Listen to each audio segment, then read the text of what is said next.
Hey y'all, today I'm going to talk to you about arc length of a circle. So I want to give you a quick little description of what's going on with it and go through a little bit of some practice problems so you can go ahead and have a better understanding of it.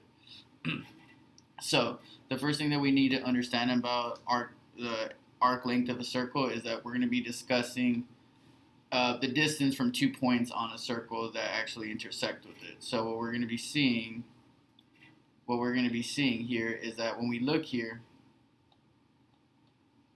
we're going to see that this is going to be point A, this is going to be the origin, and then this is going to be B. You can either call it the origin or you can call it the center of the circle, either or. All we're acknowledging is that there's going to be a point to point, and this creates the radius, because we're looking at from the center of the circle. Most of the time, or actually all the time, we're going to be talking about arc length. We're going to be talking about from the center of the circle to the center of the circle to one of the points on it, which creates your actual arc length. So the arc length is the distance from A to B, or we can think of it as a form of a circumference. It's just a smaller representation of it. So what we're going to notice here is that first we will go ahead and write the formula down. S is equal to r theta. So theta is going to be the angle in between A and B. So this angle that we produce here, whether it is in radians or degrees, you're going to go ahead and use that. But depending on what we're using, or depending how they give you the information, is what we have to work with. So I noticed that there's other formulas where they'll use theta over 360. So that's just depending on what we're working with. I prefer using radians. So I'll go over some other examples using the other formulas. That way you can go ahead and kind of see how both of them work. So we're going to go ahead and look at it here. So what we can see right now is our degrees will either be in terms of radians or degrees. We know that our r turns out to be the radius. So then after that, we'll get the distance from A to B. So let's go ahead and take a look at some examples and kind of see what we're looking at here. So we scroll on down. So we notice here, so the first example we're going to be looking at is 5. So the first thing that we're going to go ahead and see is that they want to know what is the distance from B to C. Now this may seem like a harder problem than it is, but we got to look at it. We got to look at its angles, and we got to see at what we're specifically looking at. So we already know that the radius is 4 from the acknowledgement from the paper, from the question. We can see that right here the radius is 4. So once they tell us that one part of the radius is 4, all of the circles should have the same radius of 4.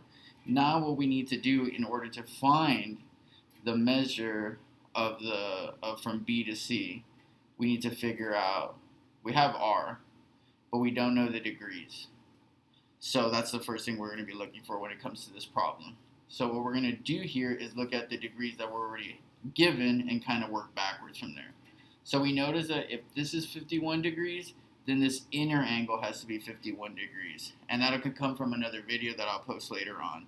So I can help determine what angles we're specifically looking at and how they interact with one another. So if we work from the center of the circle to a arc length of it, we know that if that's 51 degrees on the arc length, then the degree in the inside should also be 51. Just like what we're going to be looking at here, if this is 83, then this angle here is 83. So that what we can do is work backwards on this problem.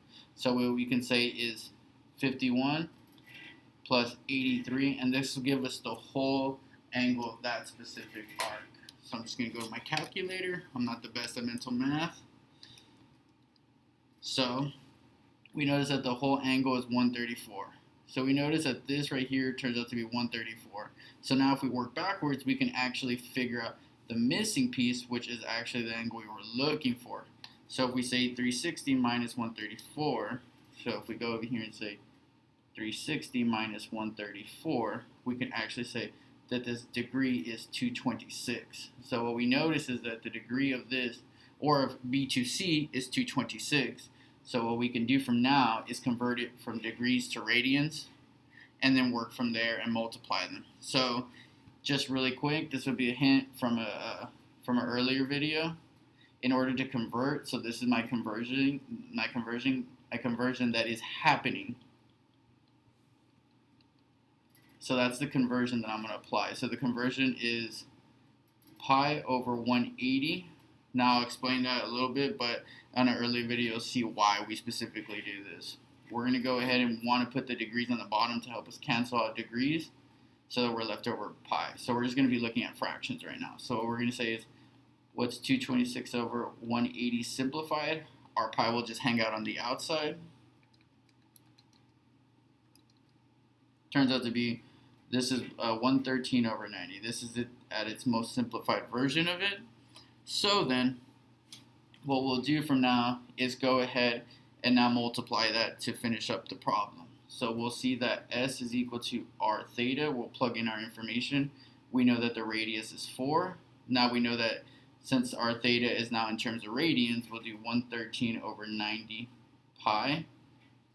And as you can see in the instructions from it, it tells us that we want to leave it in terms of pi to get the most accurate form of it. So we're just going to multiply 4 times 113 over 90. So 4 times 113 gives us 452 divided by 90.